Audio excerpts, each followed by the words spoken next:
Hi friends, welcome to my channel. ఈరోజు video చాలా ఇంట్రెస్టింగ్గా ఉందండి. వీడియోని ఎక్కడ స్కిప్ చేయకుండా ఎండ్ వరకు చూసేయండి. బాగి ఆరు కోసం ఏడుస్తూ ఉండగా అమర్ ఓదారుస్తూ ఉంటాడు. ఇంకా ఇలా అంటుంటాడు, మీ నాన్నగారి ప్రేమ నీ పూజలే మీ అక్క ఎక్కడున్నా సంతోషంగా ఉండేలా చేస్తుంది అని అంటూ ఉండగా ఇక బాగి ఇలా అంటూ ఉంటుంది, ఆ ఆశతోనే మా నాన్నగారు 25 ఏళ్ళుగా ప్రాణాలతో ఉన్నారు అని బాగి అంటుండగా, ఖచ్చితంగా మీ అక్క దొరుకుతుంది అని అంటుంటాడు అమర్.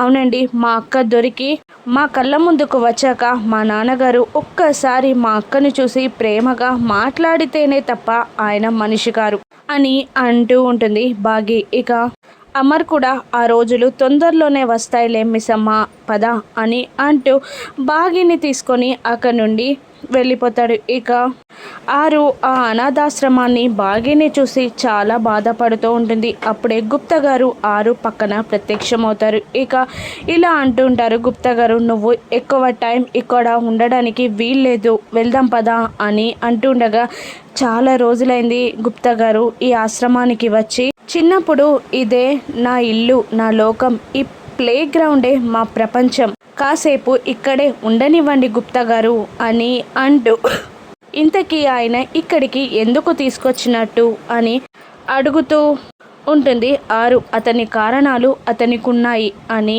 అంటూ ఉంటారు గుప్తా గారు. ఇక ఆరు మనోహరితో గడిపిన క్షణాలన్నీ గుర్తు తెచ్చుకుంటూ ఉంటుంది. చిన్నప్పుడు తనతో తొక్కుడు బిళ్ళ ఆడడం, బాల్ ఆట ఆడడం, తన కష్ట సుఖాలని పంచుకోవడం, ఇక వాళ్ళిద్దరూ అంత స్నేహంగా ఉండడం అన్నీ ఆరు గుర్తు తెచ్చుకొని మురిసిపోతూ ఉంటుంది. గుప్తా గారు, ఏంటి నీ బాల్యం గుర్తొస్తుందా అని అడుగుతుండగా, అవును, నా స్నేహితురాలు నాకు గుర్తొస్తుంది.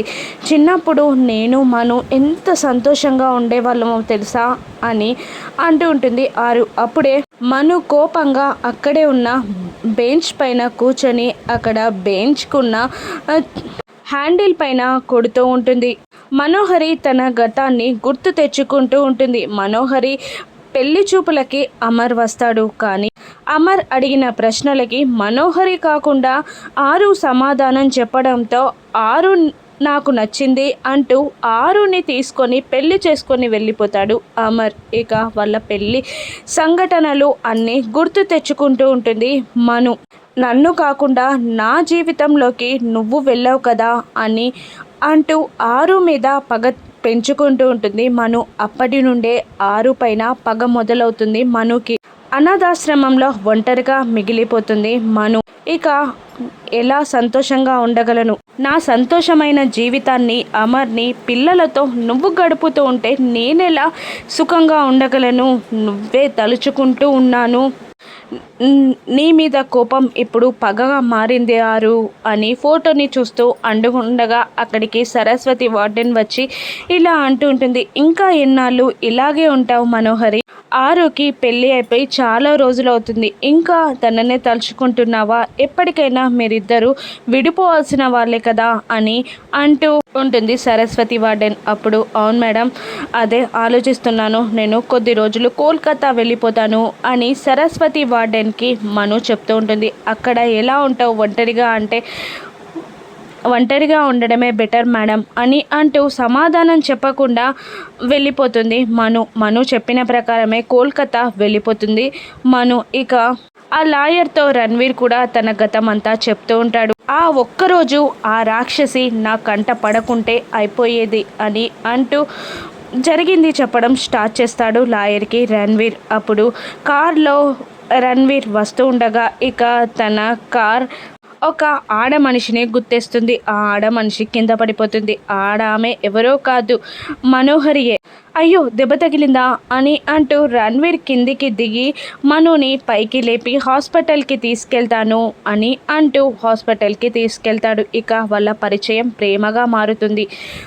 ఇలా చెప్తూ ఉంటాడు రణ్వీర్. ఆ పరిచయం ప్రేమగా మారడానికి ఎక్కువ రోజులు పట్టలేదు. ఆ అమ్మాయిని నేను ఇష్టపడ్డాను. ఇక ఇంట్లో వాళ్ళకి చెప్పి పెళ్లి చేసుకున్నాను. పెళ్లి చేసుకున్న కొన్ని రోజులకే తను నెల తప్పింది అని అంటూ జరిగింది చెప్పడం స్టార్ట్ చేస్తాడు. ఇక మను తను ప్రెగ్నెంట్ అని రణ్వీర్కి చెప్పగానే చాలా సంతోషపడుతుంటాడు రణ్వీర్. నిజంగానా మను అని అంటూ, ఆ దుర్గమ్మే, నేను కొలిచే దుర్గమ్మే మళ్ళీ నీ కడుపున పుడుతుందన్నమాట, నా బిడ్డగా పుడుతుందన్నమాట అని అంటూ చాలా సంతోషపడుతూ ఉంటాడు రణ్వీర్. మనోహరికి కాన్పోతుంది.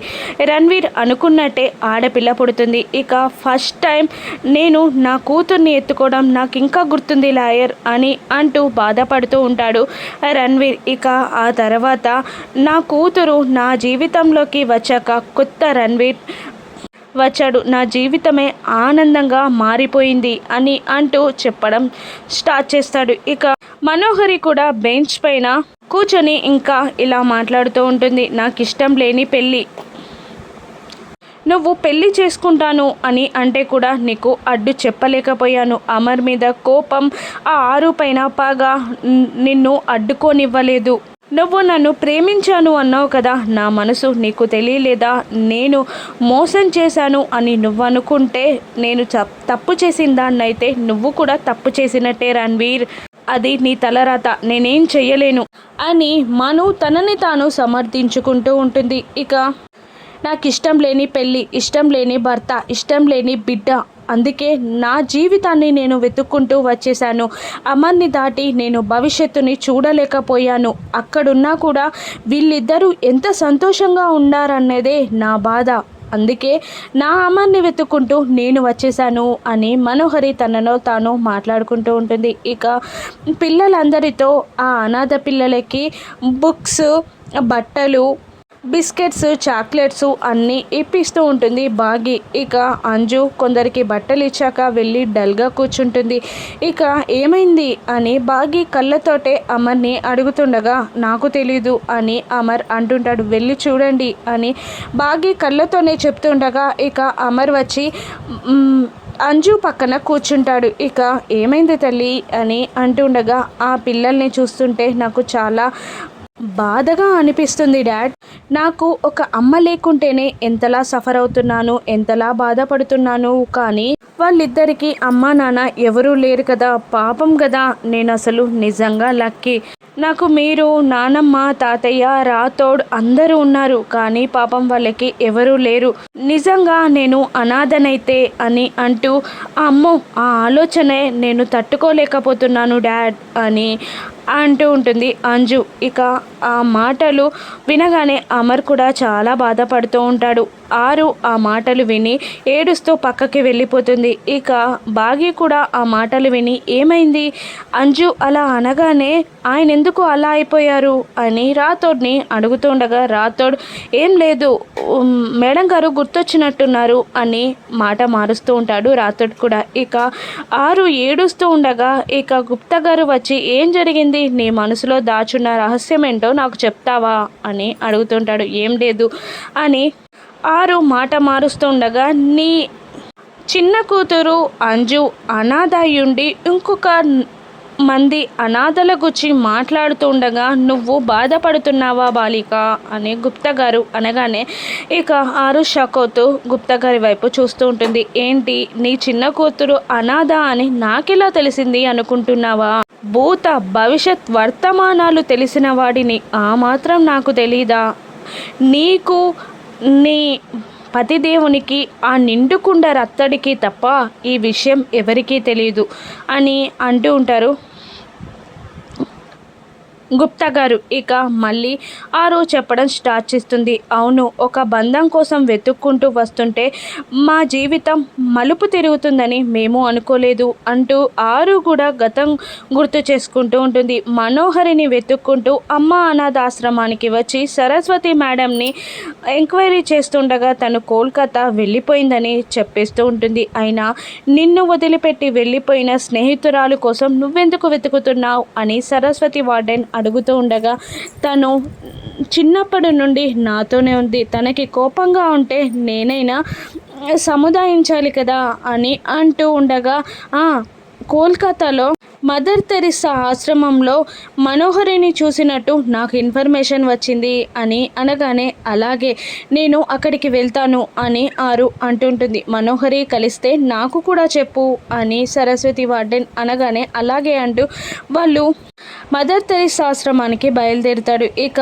అవును నీ బిడ్డ నీకు ఎలా దూరమైంది అని లాయర్ రణ్వీర్ని అడుగుతుండగా ఇక రణ్వీర్ దుర్గా తనకి ఎలా దూరమైందో చెప్పడం స్టార్ట్ చేస్తాడు. ఇంతకీ మనోహరి తనకు పుట్టిన బిడ్డని రణ్వీర్కి ఎలా దూరం చేసింది, ఆ అంజు పాపే దుర్గా అమర్ వాళ్ళ దగ్గరికి ఎలా చేరిందో రాను ఎపిసోడ్స్లో చూద్దాం.